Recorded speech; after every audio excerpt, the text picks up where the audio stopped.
ابھی آپ کے سامنے 30ویں سپارے کی ایک چھوٹی سی صورت علم نشرح تلاوت کرنے کا شرف حاصل کیا۔ اللہ تبارک و تعالیٰ نے اس صورت میں اپنے محبوب کی اداؤں کا ذکر فرمایا۔ اللہ نے ارشاد فرمایا علم نشرح لک صدرک، اے محبوب کیا ہم نے تمہارے سینے کو کشادہ نہیں کیا؟ کشادہ کا مطلب وسعت ہونا، چوڑا ہونا۔ کیا ہم نے تمہارے سینے کو وسعت نہ دی، چوڑا نہ کیا؟ سینے کی کشادگی اب یوں کوئی مطلب جسم میں چوڑائی تھوڑی، مگر یہ ہے کہ سینے سے مراد دل ہے۔ دل کو اپنے محبوب کے اللہ تبارک و تعالیٰ نے ایسا وسعت والا بنا دیا کہ تمام کائنات اس میں سما گئی۔ اور سرکار خود ارشاد فرماتے ہیں کہ جتنا مجھے ستایا گیا اتنا کسی کو نہیں ستایا گیا۔ تو صبر کی دولت دیکھیے وہ دل میں ہوتی ہے، اور علم کی معرفت کی دولت ہوتی ہے، روشنی ہوتی ہے، وہ دل میں ہوتی ہے۔ اس سے وسعت کا اندازہ کوئی کیا لگا سکتا ہے؟ جس کے سینے کو اللہ نے کشادہ کیا ہو تو اس کشادگی کو کون ناپ سکتا ہے؟ حضرت موسیٰ علیہ السلام نے اللہ تبارک و تعالیٰ سے جب کوہ طور پر کہا ربی ارنی، اے رب میں تیرا جلوہ دیکھنا چاہتا ہوں، مجھے اپنا جلوہ دکھا، تو اللہ نے ارشاد فرمایا لن ترانی۔ لن جو ہے نا وہ ہرگز کے لیے آتا، ہرگز بھی نہیں دیکھ سکتے، دیکھ ہی نہیں سکتے۔ یہ تو حضرت موسیٰ علیہ السلام کا معاملہ، اللہ نے منع فرمایا۔ دوبارہ سے جب کی بات کی، جب دوبارہ سے کہا کہ مولا میں تو دیکھنا چاہتا ہوں، تو اللہ نے ارشاد فرمایا کہ میں اس پہاڑ پر طور پر اپنی تجلی ڈالتا ہوں، تم اس تجلی کی طرف کو دیکھو۔ یوں ڈائریکٹ نہیں، بلکہ کہا کہ میں اس پہاڑ پر طور پر میں اپنی تجلی ڈالوں گا، یعنی اللہ کے نور کی ایک جھلک اسے تم دیکھ لینا، ڈائریکٹ نہیں، سیدھی نہیں آنکھوں میں۔ اللہ تبارک و تعالیٰ نے طور کے پہاڑ پر، کوہ طور پر ایک بہت باریک سے سوراخ میں سے نور کی تجلی ڈالی، اور وہ پہاڑ جل کر کے پتھر ریزہ ریزہ ٹکڑے ٹکڑے ہو گیا اور سرما ہو گیا، یعنی وہ ایسا لال رنگ کا پہاڑ پتھر، آنکھوں میں جو سرما لگاتے ہیں سب نے دیکھا ہے کیسا ہو گیا، وہ جل کے ایک آن کی، ایک ساتھ کی تجلی تھی ہلکی سی کہ وہ پہاڑ بھی ریزہ ہو گیا۔ اور حضرت موسیٰ علیہ السلام اسے دیکھ کر، تجلی کو دیکھ کر، ایک جھلک کو دیکھ کر بے ہوش ہو کر کے گر گئے۔ پتہ نہیں کتنے وقت بے ہوش رہے۔ فلما افاقا، جب ہوش آیا، قال سبحانک مولا تجھے پاکی ہے، میں نہیں دیکھ سکتا، میں کیا کوئی نہیں دیکھ سکتا، میں بے دیکھی یقین کرنے والوں میں سے۔ یہ تو حضرت موسیٰ علیہ السلام، مگر جب سرکار مصطفیٰ صلی اللہ تعالی علیہ وسلم کی جب باری آئی تو اللہ تبارک و تعالی نے انہیں بلایا، عرش پر بلایا، پہلا آسمان، دوسرا، تیسرا، چوتھا، پانچواں، ساتواں، اور پھر ایک سدرۃ المنتہا ایک مقام آیا، بیری کا درخت، حضرت طائر سدرہ، حضرت روح الامین جبریل امین نے بھی کہا اس سے ایک بالشت بھی میں اگر بڑھ گیا تو میں تجلی رب سے جل جاؤں گا، رب کے نور کی تجلی سے جل جاؤں گا۔ فرشتے اور کہہ رہے ہیں کہ میں جل جاؤں گا، ایک بالشت بھی اگر اوپر۔ اب تو سرکار آپ ہی تو رف رف آیا ہرا بستر، اور سرکار اس رف رف پر سوار ہو کر گئے، عرش پر پہنچے، رب نے تمام پردے ہٹا دیے، اور پردے ہٹا کر کے اللہ نے ارشاد فرمایا ہے محبوب قریبا، وہ پوری کی پوری تجلی، پورا کا پورا نور سرکار مصطفیٰ صلی اللہ تعالی وسلم کے سینے میں سیدھا۔ وہاں تو پہاڑ پر تجلی تھی، تجلی کرن پہاڑ پر تھی، مگر یہاں بالکل سیدھا۔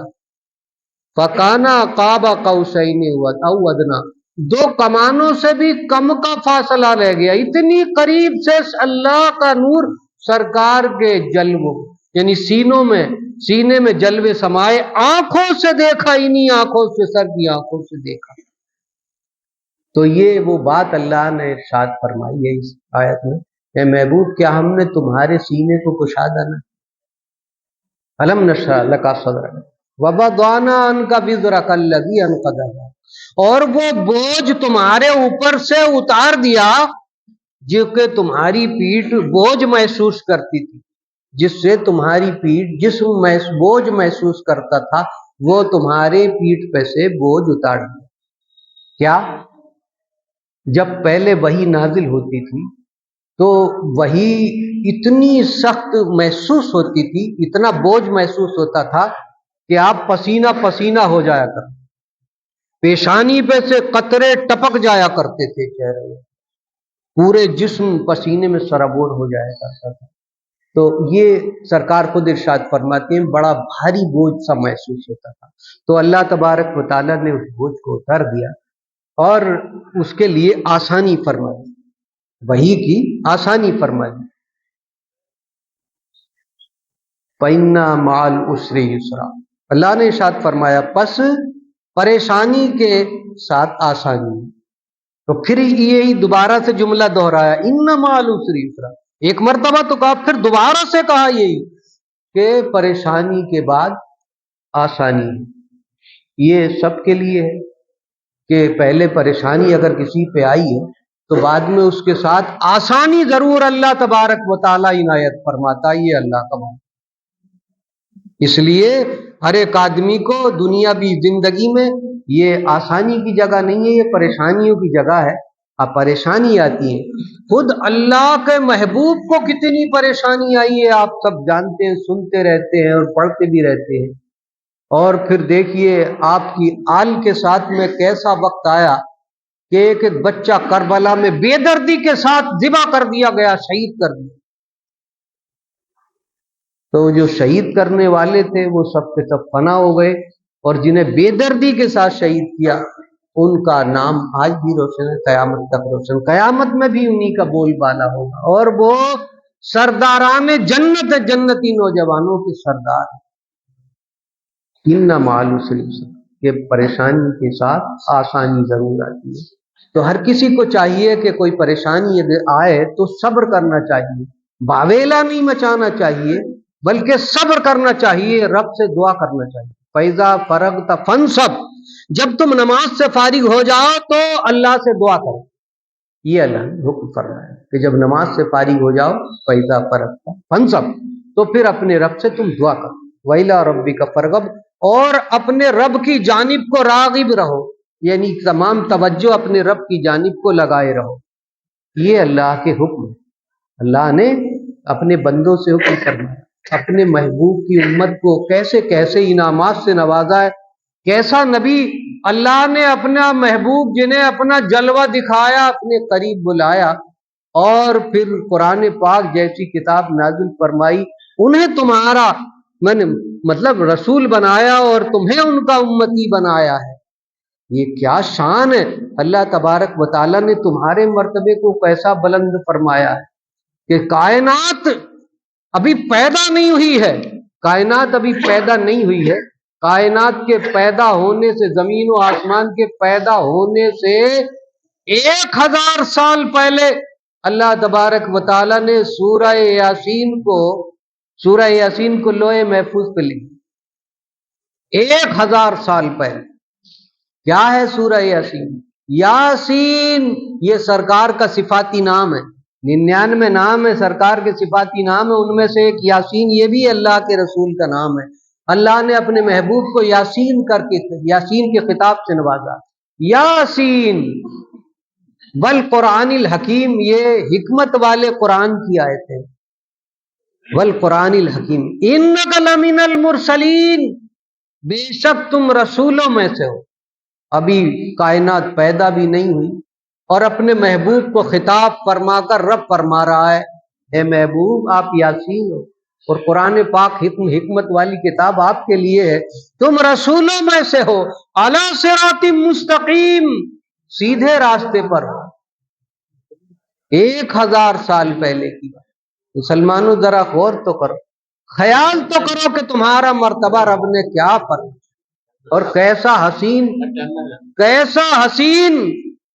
حسین رسول کہ حضرت عائشہ صدیقہ جو سرکار کی بیوی تھی، ام المومنین، ہم سب کی ماں، تو وہ کہتی ہیں کہ حضرت زلیخا نے حضرت یوسف علیہ السلام کے حسن پر عورتوں کو بلایا اور انہوں نے اپنی انگلیاں کاٹ لی تھی، اگر وہ میرے سرتاج کو دیکھ لے، میرے رسول کو دیکھ لیتی تو پھر اپنی جانیں قربان کر دی۔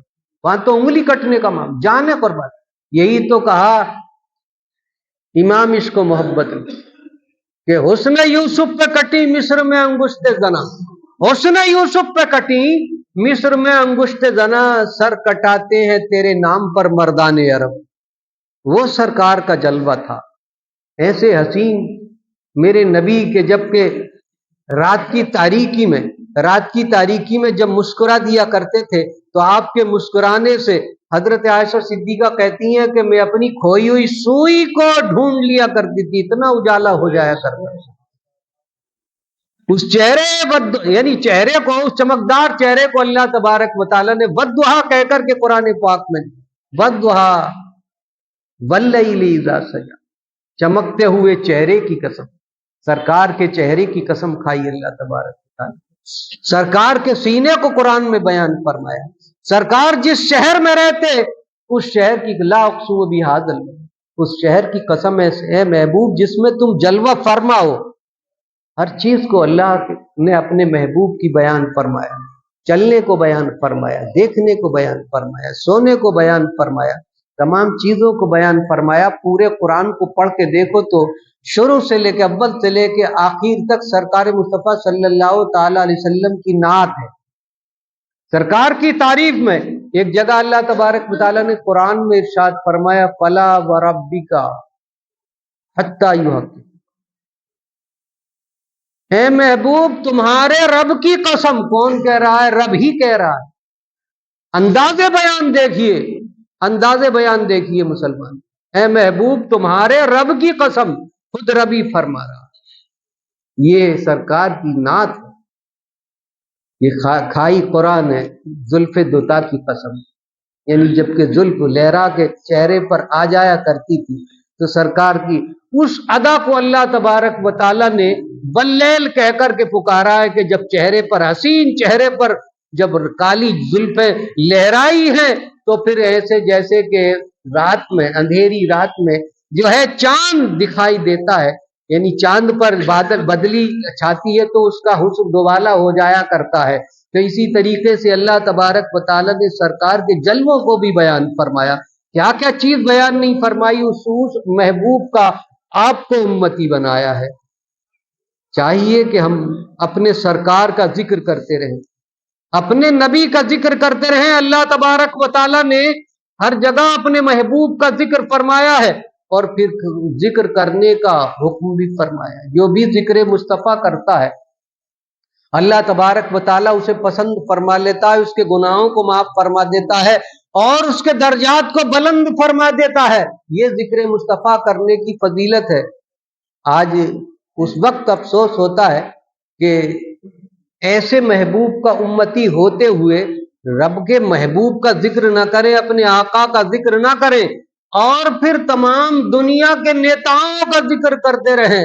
صبح سے شام ہو جاتی ہے، بے وجہ کی باتیں ہوتی ہیں، بے وجہ کی، ان سے نہ کوئی فائدہ اور نہ کوئی مطلب نقصان تو ہو سکتا ہے کہ ایسا وقت جو کہ ہمیں اللہ اور اس کے رسول اپنے مولا کے ذکر میں لگانا چاہیے، وہ ذکر ہم بے وجہ کی باتوں میں بے وجہ کی باتوں میں، جسے کہ اللہ تبارک و تعالیٰ نے سورہ دہر میں ارشاد فرمایا ہے، الا اصحاب الیمین فی جنات یتساءلون عن المجرمین ما سلککم فی سقر قالوا لم نکن من المصلین ولم نکن نطعم المسکین وکنا نخوض مع الخائضین۔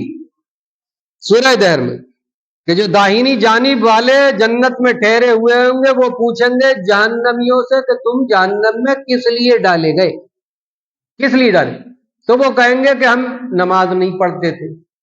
کیا کہیں گے وہ؟ کہ ہم نماز نہیں پڑھتے۔ قالوا لم نکن ولم نکن نطعم المسکین، اور ہم بھوکوں کو کھانا نہیں کھلاتے تھے، وکنا نخوض مع الخائضین، ہم بلا وجہ کی باتوں میں پڑے رہا کرتے تھے، بلا وجہ کی باتوں۔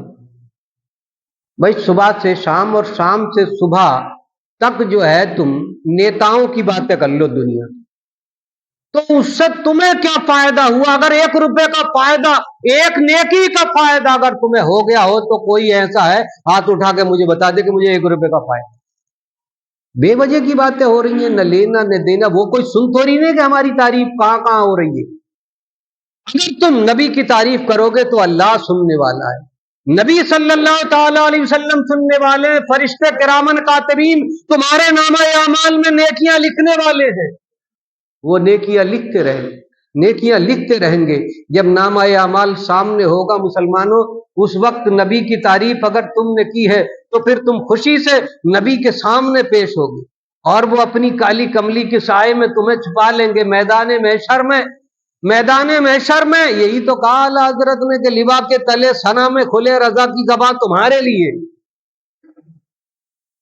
اے اللہ کے محبوب، ہم نے دنیا میں بھی تمہاری تعریف کی ہے، نعت رسول لکھی ہے اور کتابیں لکھی ہیں، تمہاری تعریف کی ہے، تمہارا ذکر کیا ہے۔ میدان محشر میں بھی ہمیں ایسا موقع فراہم ہو، ایسا موقع ملے کہ آپ کھڑے ہو اور آپ کے سامنے کھڑے ہو کر پھر کہیں مصطفیٰ جان رحمت پہ لاکھوں سلام، شمع بز میں ہدایت پہ لاکھوں سلام، مجھ سے خدمت کے قدسی کہیں ہاں رضا، کہ وہ جو قدسی ہوں، جو فرشتے ہوں، وہ یہ کہیں جو یہ بیٹھے ہیں سامنے، یہ بیٹھے نہیں، کرامن کاتبین جو بیٹھے، وہ یہ کہیں کہ اے احمد رضا تم نے زندگی میں مصطفیٰ جان رحمت پہ لاکھوں سلام پڑھا ہے، لاکھوں سلام بھیجا ہے، اب بھی تم اسی سلام کو مجھ سے خدمت کے قدسی کہیں ہاں رضا مصطفیٰ جان رحمت پہ لاکھوں سلام پڑھا۔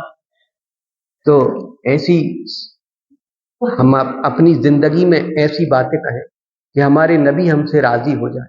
اگر نبی راضی ہو گئے تو خدا راضی ہو جائے، اور اگر ہم نے اپنے نبی کو آج راضی نہ کیا تو پھر سوائے ہاں لادری کے افسوس کے اور کچھ نہیں ہوگا، کہ جیسے کہ کہا ہے اعلیٰ حضرت نے کہا ہے کہ آج لے ان کی پناہ، آج مدد مان ان سے، کل نہ مانیں گے قیامت میں اگر مان گئے۔ اگر آج رہ گئی زندگی ایسے ہی رہ گئی، سرکار نے ارشاد فرمایا جو دنیا میں جس سے محبت کرتا ہے قیامت میں بھی وہ اسی کے ساتھ اٹھے گا، قیامت میں بھی وہ اسی کے ساتھ۔ تو آج اگر ہم نیتاؤں کی باتیں کر کے ساری زندگی گزار دیں تو پھر قیامت میں بھی انہی کے ساتھ ہوں گے، وہ جدھر کو جاتے ہوں گے، نبی کا ساتھ تو نہیں ہوگا۔ اگر نبی کی باتیں کریں گے تو ہمیں نبی کا ساتھ ملے گا۔ تو اس دن مسلمانوں سوائے مصطفیٰ کے صلی اللہ تعالی علیہ وسلم، سوائے ان کے اور کوئی شافع محشر نہیں ہے، شفاعت کرنے والا نہیں ہے۔ تبھی تو کہا اعلیٰ حضرت نے کہ سب نے صف محشر میں للکار دیا ہم کو، اے بے قصوں کے آقا اب تیری دہائی ہے۔ سب اذهبوا الی غیری کے، جاؤ کسی دوسرے کے پاس، جاؤ کسی دوسرے کے پاس جاؤ، مگر میرے آقا ہیں کہ وہ کہیں گے انا لہا، آؤ میرے قریب، انا لہا، آؤ میرے قریب آؤ، میں آج تمہاری شفاعت کروں۔